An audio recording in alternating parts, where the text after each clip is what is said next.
I felt alcohol, this is the thing. It will make me happy, it will make me vibrant. Personally, inwardly, I didn't know that I have also other underlying conditions that were aggravating my alcoholism. Hello, our viewers from whichever the place you are watching us from across the entire globe. Welcome to Beyond the Eye, where we discuss issues, governance, accountability, health, and special stories across our country, Kenya. And in our today's conversation, we are discussing matters law enforcement officers who are tasked with maintaining law and order in every nation and who play a critical role in ensuring the security of citizens together with their properties. But beneath those badges and uniforms you see, some of the officers suffer personal battles which aren't always visible and which have been overlooked, including addiction, especially alcoholism. In our today's conversation, we focus on personal and professional challenges that police officers face while battling addiction, the toll on their career, as well as the sad reality of losing their jobs or even succumbing to pressure and resigning. Joining us today is Denis Mugendi, a former police officer who previously grappled addiction to alcoholism firsthand before he chose to quit service. Denis is a counseling psychologist and currently the manager of SCAC Security, a leading firm offering professional security services across institutions in northern Kenya. Thank you so much for joining this conversation, and maybe could you start by taking us through your journey and possibly share with us until at what point did you feel addiction to alcoholism had become a major concern to your career? Yeah, for a start, my name is Denis Mugendi. I'm a professional counseling psychologist as well as specializing so much on addiction counseling. But on top of that, I wear also many badges, especially in terms of what I have done. But for a start off, I personally, I didn't know by that time that I was really someone who was addicted. And I had a very nice childhood, schooled very well, performed quite well,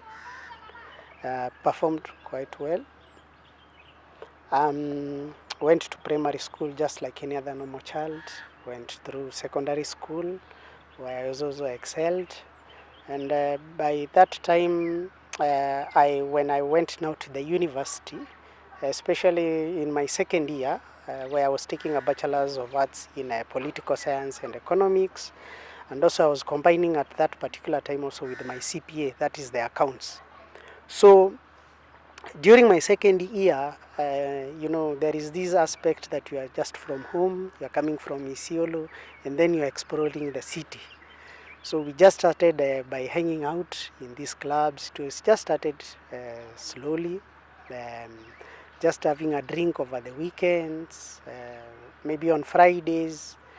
But at some point now, it exceeded to a point where by now going to the lectures became an issue for me, especially in the university. But by this time, there is that period of addiction that we call denial. And then not only denial in terms of stages of addiction, there is the early stages of addiction where you don't see it as a very risky use. It doesn't become very problematic for you because you are performing. There are no issues in terms of financial constraints. So by the time now I was entering the force, I think now I had reached to a point where by now it would become problematic. Because as I've said that I was in the university, so I couldn't be able to complete my degree in time. So when I came back at home, I saw there is an opportunity for me maybe to serve, as I still also try to see what else I can be able to do for myself, because by that time I was now frustrated. I have not graduated, most of my colleagues have already graduated. And here an opportunity came for me to serve in the police service, specifically in the prisons department. So I joined the prisons department way back in 2009 actually. And I served, but by this time now, there is also the money aspect, there is the freedom, there is also the aspect that I personally, inwardly, I didn't know that I have also other underlying conditions that were aggravating my alcoholism. Issues to do with also my self-esteem.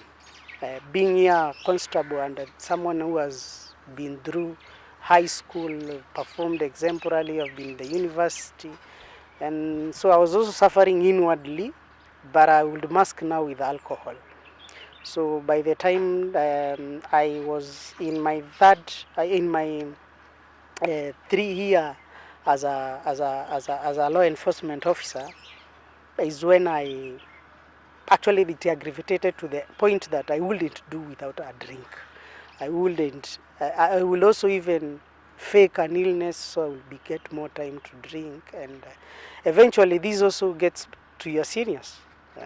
Remember uh, being cautioned several times about my addiction, but inwardly you think that tomorrow I'm just going to quit. But now when I came back home, I think my mother, my sister realized that now this has reached to a point whereby I'm actually going literally insane. So now they needed to do an intervention, and that's why an intervention for rehabilitation came into play. And 2015 is when I joined the rehab as a patient. So basically that has been my story. Okay, and maybe even before we get to that, let me allow me just take you a little bit back.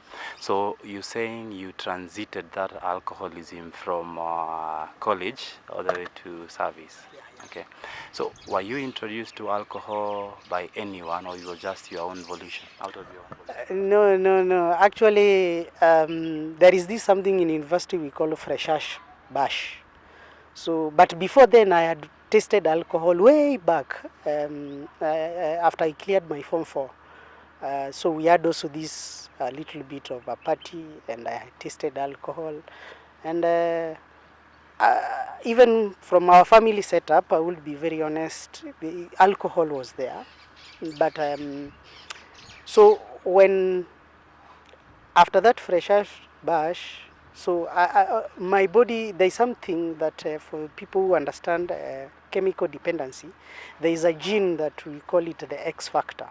So by that time, you cannot know that you have that X factor when it is subjected to a chemical substance, it leads to dependence. So I felt good.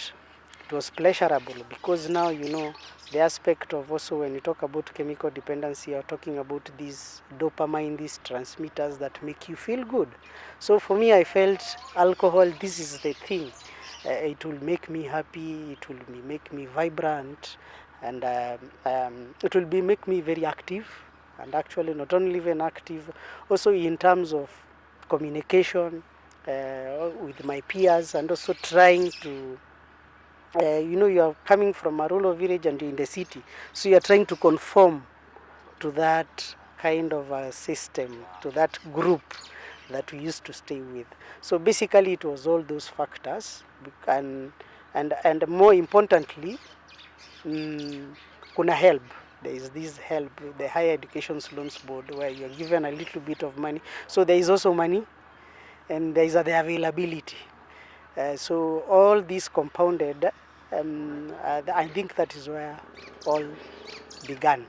So was it just a one-off thing, let's say in a week, taking alcohol just weekends, or it grew while you were in campus and it reached a point where you possibly was taking alcohol throughout the week while you... Yeah. Now it became like an order of the day, or it tested very regularly. So that was a one-off thing. We are talking about the freshers bash. But also in between here, there are birthday parties where alcohol is served. And those who have been to hostels in the university, there is also a student's mess. So where alcohol is also served. So it's just there. So anytime I will feel an hangover, the only thing I will say, most people call it kutoa lock, is, or what we call in other terms, eye opener. It will just go and take a drink, and then you'll feel your body now coming back like normal, I will say. So it is a progress, because as we say, addiction is a progressive disease. Itself it has stages. So I was progressing, and actually the way I was recruited, I also had people who had, I came along and also recruited who had never even tasted alcohol. So it was progressive. So as it became a regular thing, from social to regular, now it became now like on a daily basis. Whereby I remember very well, like I think it was 2003 and 2004, those 2 years, I don't think there is a day from January to December I didn't taste alcohol. So it was that extreme, it reached to that extreme levels where now I became entirely dependent, that I wouldn't stay even a day without even taking a drink. And when you talk of a drink, like that's a drink of, let's say how much? Let's say in a day. I will say for a normal person, you're supposed to take maybe like maybe in normal like here, 2 bottles, maybe in a span of if you are a drinker, in a span of 3 hours. But now for me, maybe in a day, because now the beer couldn't be able to give me, because the tolerance to alcohol has already increased. So I will take more to be able to feel the same effect. So if I started with maybe a quarter of a gin, it will, on a normal day, I would always have to take more than a quarter of a gin on a daily basis. Yeah, for me to be able to function. So how much is that? That one is, I would say, like 250 ml of a gin. Now to be able to be able to be okay. Yeah. So you said it affected your studies, eh? So did you possibly maybe extend your graduation, or how was it in campus? Yeah, no, I didn't extend my graduation. What I did, I just cut off my studies, and then when I joined now the service, I started now the process of, So sort of deferred. yeah, not really deferred. I just cut off my studies on my own volition. I didn't inform the school. So what I did, I applied to be reinstated because I was a regular student. So that is when I was reinstated to finish. It was just a few units that I had not completed. So that's when I was reinstated and finished my units. Yeah. So by the time you were joining service now, do you think you were sober? Okay, for the 9 months that we stayed in training, we were sober. But as we were nearing towards, when we have the 9 months, there's a time you are given a break. So when we were given the break to come at home and then we go back again, I would say I was sober for those maybe the 6 months before then you come for the break, drank, then went back to finish the college. So when I was in the service, I was sober. Despite 1 or 2 drinks which would be sneaked in the training, but I managed to maintain my sobriety. And actually that was the longest time I've ever been sober since I became an addict. So that time I was sober when I was in training. Yeah. So then after graduation, so at what point did you feel like this is too much? I'm really not sober. I'm not myself. This is not Dennis. I really need some care. Yeah, I remember very well as I was while I was in the service now on my third time. No, my third year. I took a leave. So when I took a leave, by that time I had made a little bit of savings here and there, and I was eligible even to have a loan in one of these Shylocks. We call it the Platinum. They would give government employees a loan. So by the time I was going for this leave, I had a lot of money.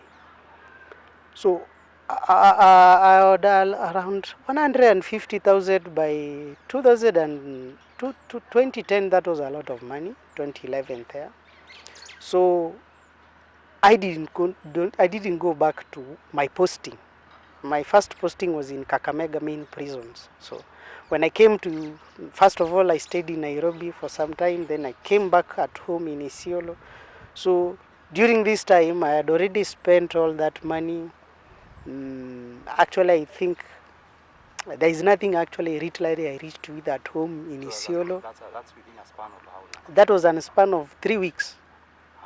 100 150,000. And that was in 2010.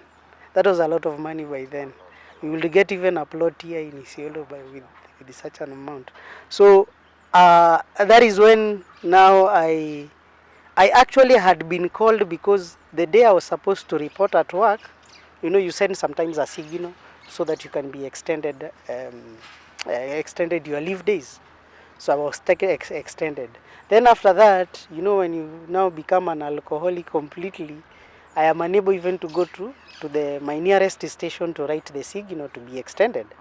So that leave I taken in June. So July I have not reported. August they sent you a letter to show cause why. So by that time I'd already ran away from home. I am doing other things somewhere undisclosed, and that's the time I think I realized that this is not the life that I'm supposed to live. And I had completely wasted August, September, October. I actually went to another interior place called Loyangalani, started looking for many jobs over there. I even entered into fishing business.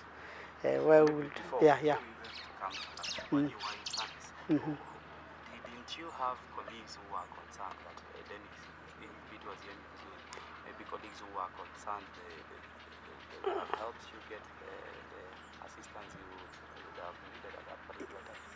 Yeah, as I indicated earlier before, the seniors were concerned.